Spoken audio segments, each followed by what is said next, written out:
IPL 2016 का लगभग आधा सीजन पूरा हो चुका है और पॉइंट्स टेबल में भी अब लगातार उतार चढ़ाव का दौर जारी है। पॉइंट्स टेबल में जहां चेन्नई सुपर किंग्स पहले पायदान पर पहुंच चुका है, तो वहीं राजस्थान रॉयल्स पॉइंट्स टेबल पर दूसरे पायदान पर काबिज है। लेकिन आज जो मुकाबला होने जा रहा है, वो मुकाबला उन दो टीमों के बीच में होने जा रहा है जो पॉइंट्स टेबल में सबसे नीचे काबिज है।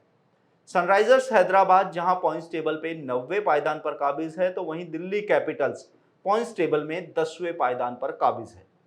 हैदराबाद के मैदान पर खेले जाने वाले इस मुकाबले में अब दोनों ही टीमों के पास करो या मरो की स्थिति आ चुकी है, क्योंकि दिल्ली जहां 6 में से 1 जीत और 5 हार के साथ 10वें पायदान पर है, तो वहीं सनराइजर्स हैदराबाद भी कोई खास अच्छी स्थिति में नहीं है। हैदराबाद की टीमों ने 6 मुकाबले खेले हैं, इसमें से उसको 2 जीत और 4 हार का सामना करना पड़ा है। दोनों ही टीमों का काफी अच्छा बैलेंस होने के बावजूद भी दोनों ही टीमें अच्छा प्रदर्शन नहीं कर पा रही हैं। लेकिन आज जो मुकाबला खेला जाना है, उसमें यह देखना है कि कौन सी टीम अपनी स्थिति को और बेहतर कर सकती है। बिल्कुल, आज का मुकाबला वैसे तो दो ऐसी टीमों के बीच में है जो इस आईपीएल 2000 जो 16वां सीजन है आईपीएल 2023 का, उसमें खास प्रदर्शन नहीं कर पा रही हैं। आदित्य, दोनों ही टीमें काफ़ी अच्छी हैं, लेकिन वह वैसा प्रदर्शन नहीं कर पा रही है जैसी उनके क्रिकेट प्रशंसकों को उम्मीद है। जी बिल्कुल। दिल्ली और जो सनराइजर्स हैदराबाद की जो टीमें हैं वो पायदान में नीचे से बात करें तो दिल्ली नीचे बिल्कुल 10वें पायदान पे पड़ी है और जो हैदराबाद है वो 9वें पायदान पर है। अब दोनों टीमों के पास खोने को कुछ ज़्यादा बचा है नहीं। आईपीएल का आधा सीजन खत्म हो चुका है। यहाँ पर अगर बहुत जोर लगा के भी अगर ये सारे मैच यहाँ पर अब ये दोनों टीमें अपनी जीत, दिल्ली की बात करें तो दिल्ली के पास अब बहुत मुश्किल हो चुका है। लगभग लगभग ये पहली ऐसी टीम है जो अब मुकाबले से लगभग लगभग बाहर हो चुकी है। लेकिन हैदराबाद के पास एक उम्मीद बाकी है। अगर यहाँ से वो पूरे मुकाबले जीतती है, फिर कुछ ऐसा हो सकता है कि वो प्लेऑफ की दौड़ में आ सकती है। और आज देखना होगा कि जो दोनों ही ये टीमें हैं किस तरह का प्रदर्शन करती हैं। दोनों कमजोर टीमें इस सीजन के अंदर मानी जा रही हैं और ये देखने वाली बात होगी कि किस तरह का खेल का प्रदर्शन एक दूसरे के खिलाफ यहाँ पर ये टीमें करती हैं और किस हिसाब से अब आगे का इनका। देखिए, आज का जो खेल ये लोग खेलेंगी, ये टीम खेलेंगी, दोनों ही टीमें, उसके बाद निर्भर होगा कि आगे इनकी स्थिति क्या कुछ रहने वाली है। बिल्कुल आदित्य, दोनों ही टीमों की स्थिति इतनी बेहतर नहीं है, अच्छा प्रदर्शन नहीं कर पा रही हैं, लगातार हार का सामना करना पड़ रहा है। सबसे पहले हम बात करेंगे सनराइजर्स हैदराबाद की। देखिए, हैदराबाद की अगर बात की जाए तो हैदराबाद के पास काफ़ी अच्छा बैटिंग ऑर्डर है, बॉलिंग है, लेकिन इसके बावजूद भी वो अच्छा प्रदर्शन नहीं कर पा रही है। ओपनर हैरी ब्रूक चल रहे हैं, 2 मैचों में फ्लॉप रहते हैं, 1 में चल रहे हैं। राहुल त्रिपाठी का बल्ला शुरू में चला लेकिन अब नहीं चल पा रहा है। कप्तान मार्करम हालांकि ठीक-ठाक प्रदर्शन कर रहे हैं। मयंक अग्रवाल का बल्ला खामोश है। इसके अलावा अगर बल्लेबाजी में बात की जाए तो अभिषेक शर्मा भी नहीं चल पा रहे हैं। बल्लेबाजी क्रम बेहतर होने के बावजूद भी वो प्रदर्शन नहीं देखने को मिल रहा। जी देखिए, शुरुआती इनके मुकाबलों की बात करते हैं। जब शुरू के 2 मुकाबले इस टीम ने सनराइजर्स हैदराबाद में खेले तो हार का सामना करना पड़ा। राजस्थान रॉयल्स और दूसरा जो एलएसजी के साथ मुकाबला था इनका, तो दोनों में ही इस टीम को हार का सामना करना पड़ा। लेकिन उसके बाद अगले 2 मैचों में कुछ अलग देखने को मिला। टीम के खिलाड़ियों ने, गेंदबाजों ने, बल्लेबाजों ने अच्छा प्रदर्शन किया और लगातार 2 जीत। पहला पंजाब के खिलाफ, बहुत अच्छी टीम है पंजाब, इस समय अच्छी बल्लेबाजी गेंदबाजी कर रही है। और दूसरी टीम है केकेआर, जिसके खिलाफ इस टीम ने जीत दर्ज की है। काफी अच्छा प्रदर्शन किया और यहाँ पर जीत हासिल की बैक टू बैक। लेकिन उसके बाद एक बार फिर से बैक टू बैक 2 मैचों के अंदर इनको हार का सामना करना पड़ा है। तो इनका जो कंसिस्टेंसी है वो लगातार बन नहीं पा रही है। उसको अब यहाँ पर रनिंग में लाने की जरूरत है। देखिए, हैरी ब्रूक की आपने बात की है, यहाँ पर आए, टीम के साथ जुड़े और जुड़ने के बाद हालांकि पहले मैच में नहीं चले, लेकिन आईपीएल के सीजन का पहले सेंचुरी मारी, एक बड़ा स्कोर बनाकर टीम जीतती है। लेकिन उसके बाद फिर फ्लॉप हो जाते हैं। तो लगातार जो प्रदर्शन है टीम के बल्लेबाज हो चाहे गेंदबाज हो, वो यहाँ पर कर नहीं पा रहे हैं। आज दिल्ली के खिलाफ इनको मुकाबला खेलना है तो बेहतर रणनीति के साथ इनको यहाँ पर मैदान पे उतरना होगा, क्योंकि आखिरी ये चांस है। अगर यहां से अगर हैदराबाद की टीम हारती है तो फिर दिल्ली की तरह ही इनके लिए भी टूर्नामेंट में बने रहना बहुत मुश्किल हो जाएगा। देखिए प्लेऑफ में की बात करें तो Chennai super Kings, Rajasthan Royals, दो टीमें हैं जो अभी टॉप पे चल रही हैं। तो लगभग लगभग माना जा रहा है कि एक या दो मैच अगर ये टीमें और जीतेंगी तो लगभग लगभग ये प्ले ऑफ के लिए हाँ क्वालिफाई कर मतलब जाएंगी। बाद में दो टीमों का जो तीसरे और चौथे नंबर पे आना है तो उसकी दौड़ काफी लंबी है यहाँ पर।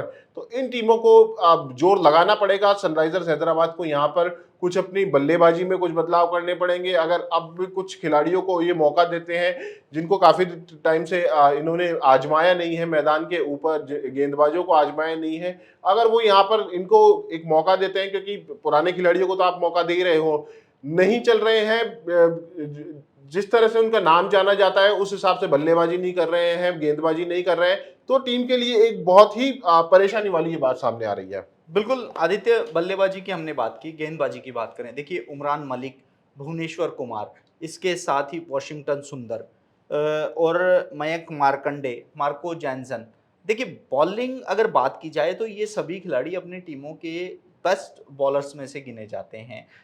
तो ऐसे में क्या आपको लगता है कि जो बॉलिंग है, क्योंकि भुवनेश्वर कुमार स्टार्टिंग में स्विंग करते हैं, उमरान मलिक के पास स्पीड है, वॉशिंगटन सुंदर के पास वेरिएशन है, मार्को जैनसन है, उनके पास विविधता है, वो स्लोवर भी बहुत अच्छे डालते हैं, बाउंसर अच्छे डालते हैं, उनके पास गति भी है। लेकिन बॉलिंग कैसी रह सकती है आज के मुकाबले में दिल्ली के सामने?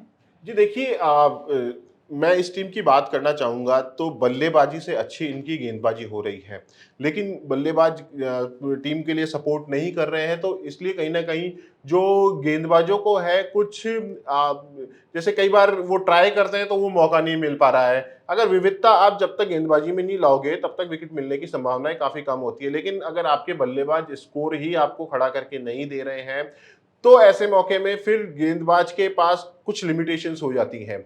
आप कुछ अलग ट्राई नहीं कर सकते, क्योंकि अगर आपने अलग ट्राई किया तो उसमें विकेट मिलने का पूरा चांस होता है, लेकिन उसमें मार पड़ने की भी पूरे चांस रहते हैं। तो ऐसे में अब बल्लेबाजों पे पूरा दारोमदार है इस हैदराबाद की टीम का, कि बल्लेबाज अगर पहले बैटिंग करते हैं तो कम से कम 170, 80, 90 रन का टारगेट यहाँ पर खड़ा करें ताकि गेंदबाजों को थोड़ा मौका मिल सके। आप अच्छे काफी अच्छे गेंदबाज हैं भुवनेश्वर कुमार, नटराजन मुंबई के खिलाफ आपने देखा नटराजन ने काफी अच्छी गेंदबाजी की थी। यहाँ पर रोहित शर्मा ने जिस तरह से दो चौके मारे उनको, फिर उसके बाद जो स्लोअर रन पे उन्होंने विकेट निकाला, तो देखिए वही बात मैं कह रहा था पहले कि अगर कुछ आप ट्राई करोगे तो विकेट मिलने की संभावनाएं ज्यादा रहती हैं। गेंदबाज काफी अच्छे हैं इस टीम के पास, अगर बल्लेबाज थोड़ा सा इनको सपोर्ट करते हैं तो ये टीम एक बार फिर से टूर्नामेंट में आ सकती है। बिल्कुल। सनराइजर्स की हमने बात की, दिल्ली की बात करते हैं। देखिए दिल्ली की भी सबसे पहले बैटिंग की बात करेंगे।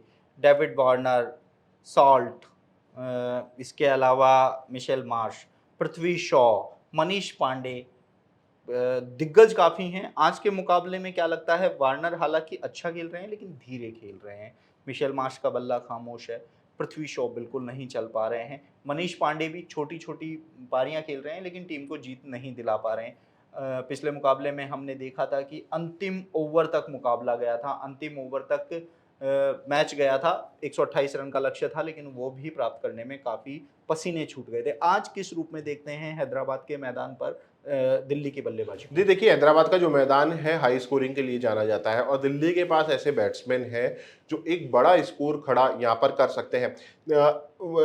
कप्तान की बात करें इस टीम के, डेविड वार्नर की, लगातार कंसिस्टेंसी के साथ रन बना रहे हैं वो, लेकिन आप देखिए कि अगर उन्होंने 50 रन मारे हैं तो उन्होंने 38 से 40 बॉल खेली है, अगर उन्होंने 60 रन मारे हैं तो उन्होंने 50 से 52 बॉल्स खेली है। T20 नहीं है, T20 में इस तरह का खेल नहीं है। अगर आप ओपनिंग जा रहे हो और अगर आप 50-60 रनों की पारी खेल रहे हो तो कम से कम 30-35 गेंदों पर आपको ये रन बनाने होंगे, क्योंककि अगर आपने 60 रन बनाने के लिए 50 गेंदें यूज में ले ली है तो आपने जो 20 ओवर की आधी बॉल है वो उपयोग में ले ली है। अब आपके पास बाकी 65-70 बॉल बच रही हैं, उनमें और खिलाड़ियों को भी खेलना है, आना है, परफॉर्म करना है।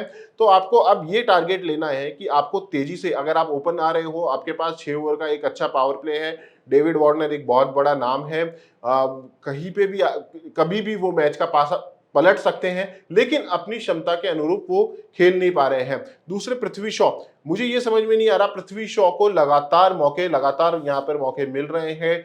एक अच्छा स्टार्ट करने की कोशिश करते हैं, लेकिन उसके बाद आउट होके चले जाते हैं। तो आपको अब या तो सरफराज खान जैसा बल्लेबाज आपके पास है, फिर आप सरफराज से आप ओपन करवा सकते हो। इसके अलावा भी कई आपके पास है, मिचेल मार्श भी आप ओपन कर सकते हैं, यहाँ पे कोई दिक्कत है नहीं। फिल साल्ट भी एक विल option सॉल्ट आपके पास बहुत अच्छे बैट्समैन हैं, यहाँ पर आप उन्हें ट्राई कर सकते हो। अगर रन नहीं बन रहे हैं पृथ्वी शॉ से, तो उनको 1 नंबर या 2 नंबर नीचे लाया जा सकता है। वहां पर वो अगर थोड़ी देर रुकते हैं, क्योंकि देखिए एक जो ओपनर बैट्समैन होता है उस पर दबाव होता है, क्योंकि 6 ओवर का पावर प्ले है, तो आपको टीम को एक बहुत अच्छे स्कोर पर छोड़ना होता है। 6 ओवर यानी 36 गेंदों पे कम से कम आपको 50, 55, 60 रन बनाने होंगे। दोनों ही ओपनर्स के जो कंधे हैं उन पर ये जिम्मेदारी रहती है। लेकिन आपने 2 शॉट अच्छे मारे, तीसरे के ट्राई में आप आउट हो गए, तो टीम प्रबंधन को यहाँ पर बात करनी होगी। पृथ्वी शॉ का अगर कोई ऑप्शन उन्हें नजर आ रहा है टीम के अंदर, तो उसको रिप्लेस करके किसी दूसरे खिलाड़ी को यहाँ पर मौका दिया जा सकता है। आदित्य, इस पूरे टूर्नामेंट की अगर बात की जाए, 10 टीमें यहाँ पर मौजूद हैं। मुझे कहीं ना कहीं लगता है इन 10 टीमों में यदि सबसे कमजोर गेंदबाजी आक्रमण है तो वो दिल्ली का है। नॉर्जे नॉर्जे के पास स्पीड है, लेकिन वो सबसे महंगे साबित होते हैं। अक्षर पटेल ठीक ठाक गेंदबाजी कर रहे हैं, पिछले मैच में ईशांत शर्मा को भी मौका दिया। कुलदीप यादव भी अपने जो उनकी छवि है, उनका जो कद है, उस अनुरूप प्रदर्शन नहीं कर पा रहे। तो आप मानते हैं कि दिल्ली की बॉलिंग इस पूरे आईपीएल में सबसे कमजोर कड़ी है जी उनकी? देखिए, कमजोर तो नहीं कह सकते हैं। आपके पास कुलदीप है, नॉर्जे है, मुकेश शर्मा है। मुकेश शर्मा चेन्नई, हमने पिछले सीजन में देखा था, चेन्नई के साथ खेल रहे थे, काफी अच्छी उन्होंने बॉलिंग की थी, काफी मैच उन्होंने जिताए थे। नॉर्जे साउथ अफ्रीका के एक जाने माने गेंदबाज हैं।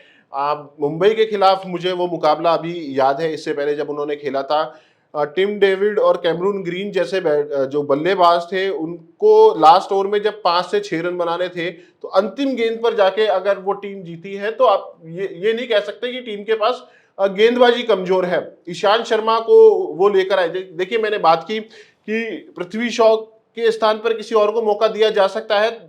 जैसे ही आपने ईशांत शर्मा को जिस तरह से मौका दिया है, उसी तरह से आप पृथ्वी शॉ की जगह भी किसी और को मौका दे सकते हैं। ईशांत शर्मा ने काफी लंबे समय के बाद वो टी20 या किसी बड़े मैच में यहाँ पर दिखाई दिए, आते ही शानदार गेंदबाजी की, और मैन ऑफ द मैच भी उस मैच के अंदर रहे वो। तो इसके अलावा अक्षर पटेल हैं आपके पास। कुलदीप ने काफी अच्छी गेंदबाजी की। पिछला मैच जो दिल्ली ने जीता था, मैं मानता हूं कि गेंदबाजी की बदौलत ही जीता था, क्योंकि बल्लेबाजों ने कुछ अच्छा प्रदर्शन किया नहीं था। एक बहुत ही छोटा स्कोर था यहाँ पर, उसको इन्होंने यहाँ पे डिफेंड किया था। 130, 127, 30 रन का स्कोर था, उसको यहाँ पे डिफेंड किया था। तो मैं मानता हूँ अगर आपके पास ऐसे गेंदबाज हैं जो 125 से 130 रन के स्कोर को डिफेंड कर रहे हैं, तो आपकी गेंदबाजी काफी अच्छी है।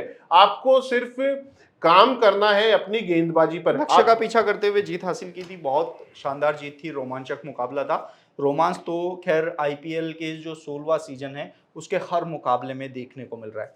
आज सनराइजर्स हैदराबाद और दिल्ली, हालांकि इस पूरे टूर्नामेंट में उनका प्रदर्शन ऐसा नहीं रहा है कि फेवरेट कहा जा सके कि ये टीम हमारी फेवरेट है, इसकी जीत हम चाहते हैं, लेकिन आज का मुकाबला आप कैसे देखते हैं और आपकी फेवरेट कौन सी रहेगी?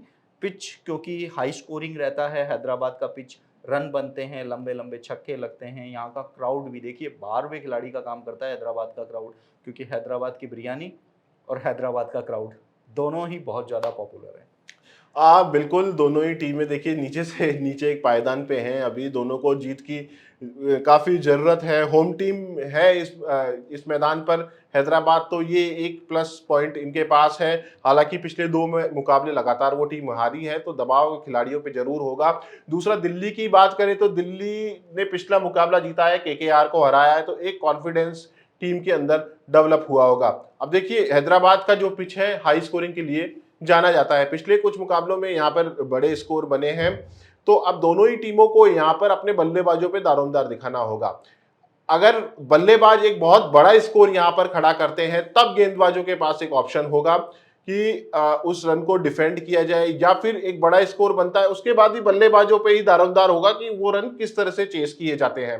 तो फेवरेट टीम की अगर बात करें तो यहाँ पर जो हैदराबाद है उसमें थोड़ा सा प्लस पॉइंट मुझे नजर आ रहा है, क्योंकि जो दिल्ली की बल्लेबाजी है वो कुछ अच्छी मुझे देखने को नहीं मिल रही है। अभी तक कोई ऐसा बैट्समैन मुझे दिखा नहीं, एक अक्षर पटेल को आप छोड़ दें, क्योंकि उनके उनके जिम में सब कुछ है, वो गेंदबाजी भी कर रहे हैं, वो बल्लेबाजी भी कर रहे हैं, वो रन भी बना रहे हैं, वो विकेट भी निकाल के दे रहे हैं आपको। लेकिन इसके अलावा जो मनीष पांडे हैं, चाहे पृथ्वी शॉ है, चाहे डेविड वार्नर है, अब उनको कुछ यहाँ पर अलग करना होगा, खुल के खेलना होगा।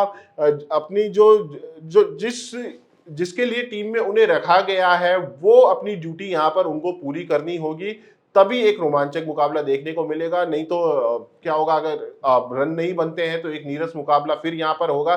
देखिए, मैं ये नहीं कहता कि हाई स्कोरिंग मैच ही काफी रोमांचक होते हैं, कई बार लो स्कोरिंग मैच भी काफी रोमांचक होते हैं। अगर दोनों ही टीमें लो स्कोर अगर यहाँ पर लो स्कोरिंग मुकाबला होता है तो गेंदबाजी में फिर वो रोमांच देखने को मिलता है। तो आप ये नहीं कह सकते आईपीएल में कि सिर्फ बल्ले से ही रोमांच हो रहे हैं, आप गेंदबाजी से भी रोमांच मैच में ला सकते हैं। बिल्कुल, गेंदबाजी और बल्लेबाजी दोनों ही देखनी होगी। हालांकि दोनों ही टीमें पायदान पर सबसे नीचे है, लेकिन अब ये दोनों ही टीमों के पास करो और मरो की स्थिति बची है। दोनों ही टीमों के पास खोने के लिए ज्यादा कुछ है नहीं। हालांकि अब जो पॉइंट्स टेबल में सबसे ऊपर जो टीमें हैं, उनका गणित ये दोनों टीमें बिगाड़ सकती हैं। साथ ही अगर बेहतर प्रदर्शन करती हैं तो प्लेऑफ की दौड़ में भी ये दोनों ही टीमें आगे बढ़ सकती है। ऐसे में आईपीएल 2023 का जो 16वां सीजन है वह अपने मध्य पड़ाव में पहुंच चुका है। तो वहीं अब पॉइंट्स टेबल में भी लगातार उतार चढ़ाव देखने को मिल सकते हैं। तो वहीं दिल्ली कैपिटल्स और सनराइजर्स हैदराबाद के बीच में जो आज ये मुकाबला खेला जाएगा, ये मुकाबला दोनों ही टीमों के लिए काफी अहम है। तो वहीं सनराइजर्स हैदराबाद की जो होम ग्राउंड का एडवांटेज है वो हैदराबाद को फेवरेट बनाता हुआ नजर आ सकता है। तो वहीं सनराइजर्स हैदराबाद का पलड़ा भी यहां पर भारी नजर आ सकता है।